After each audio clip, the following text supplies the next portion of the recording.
Top 5 most exciting new whiskeys for autumn 2025. Stick around.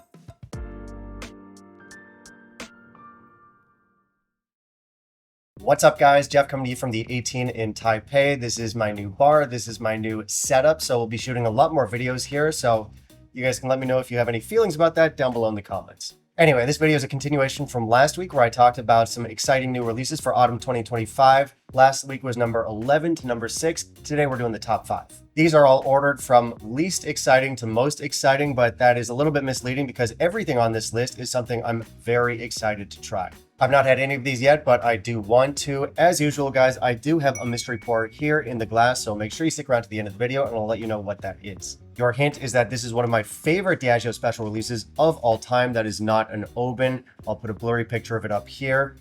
Good luck guessing, and let's not waste any more time. Let's jump into our list. Exciting new whiskeys. In the meantime, if you'll kindly leave a like down below, that'd be greatly appreciated. All right, we're going to kick things off with an honorable mention, which is Highland Park Heather. This one is a cask strength offering, and it's pretty new. I think they just dropped it a few weeks back. This gives us heathered peat from Hobbyster Moor, which is what gives the brand that heathery note in their whiskey. Matured in first fill European and American sherry seasoned casks, and selected refill casks, and bottled at 63.6%, so it's punchy. This is one that's already been released in select markets, but it's going to be a global release in January of 2026. And yeah, I don't know, cask strength, no age stated Highland Park can be good, can sometimes be a little bit rough, a little bit harsh.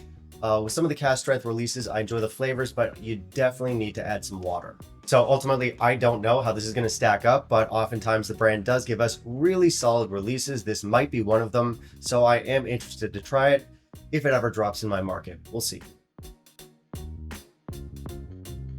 All right, kicking off the proper list at number 5. This is one that I think a lot of people are going to be really excited about. I'm definitely very excited about it. Ardbeg is giving us a cask strength release of their 10-year-old. This one is matured in bourbon barrels. It comes in at 61.7% ABV, and we can expect it to hit shelves next year in 2026. So I am a little bit early on this one.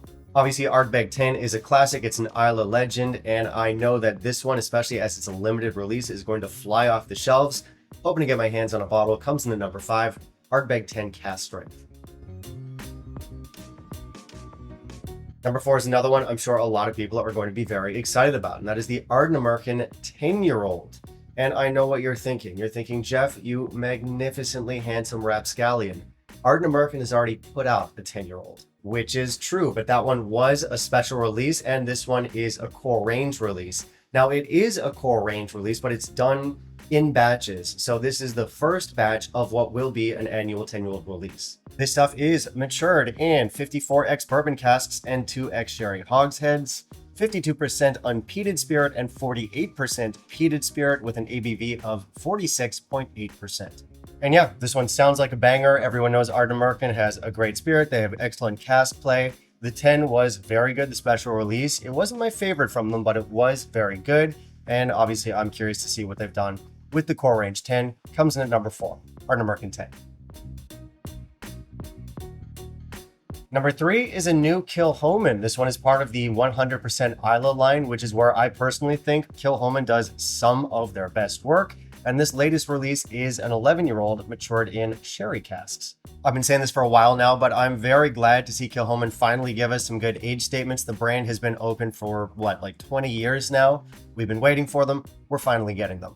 Just like everything from Kilchoman, this is fully craft, so it's non-chill filtered, it's natural color, and this one in particular has been matured in 16 first fill Oloroso sherry butts, so it will not be light on the sherry. As I said, I'm a big fan of the 100% Islay line. It rolls back the peat a little bit, and it lets the distillate shine and the barley shine a little bit more, which I'm a big fan of.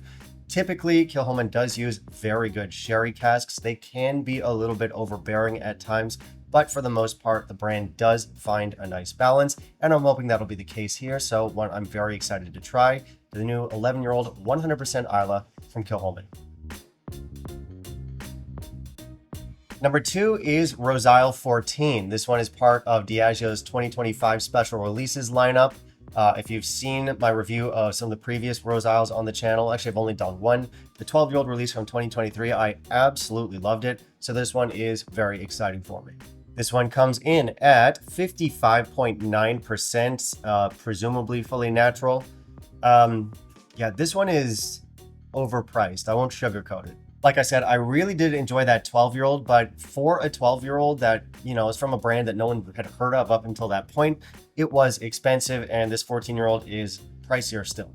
The casks they use for this are rejuvenated and refill casks, although they don't tell us what kind, so it's kind of saying something without really saying something. According to the reviews on this one so far, it's meant to be darker and spicier than the previous releases. Honestly, I don't know how to feel about that, because for me, part of the appeal of those 12-year-old releases that we had in the past, the 2023 in particular, it was very bright, it was very vibrant. So it does seem like they've gone in a different direction here, but obviously still want to try it. Comes in at number 2, Roseisle 14. Number 1 is from every enthusiast's favorite brand, and that is Macallan.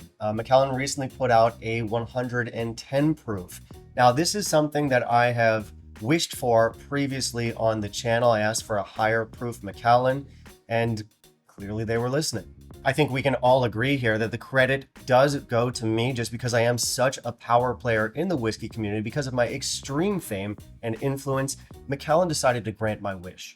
You're welcome. Our specs are 55%. Obviously, it's called 110 proof. What else do we need to know here? I presume it's non-chill filtered. Macallan is always going to be natural color, so we do have that. It's selling for about $110 in the United States, which is something I would definitely be willing to pay for a cask strength or high proof Macallan. Yeah, pretty surprisingly reasonable pricing here. And really, I'm just happy to see them give us something with a higher proof point, a higher ABV, because it's something that a lot of people have been asking for a very long time. It's missing from the brand's core lineup, so I hope this is a regular release. I hope it is part of the core range, or at least a very wide limited release. Can't wait to get my hands on one. Waiting for it to roll out here. Comes in at number 1, Macallan 110 proof.